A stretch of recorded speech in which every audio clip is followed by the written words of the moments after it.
Here you go. I've managed to place it almost in the center. Push it back. And yeah, I did not remove the wax on top of the cap, but let's just put it back.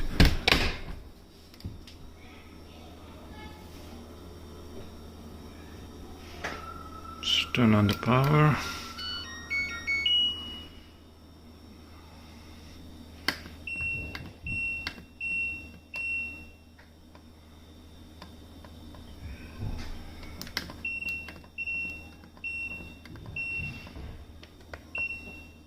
There you go.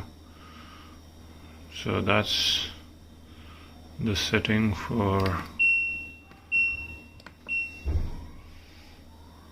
sanitary, and yeah, I think it should start automatically.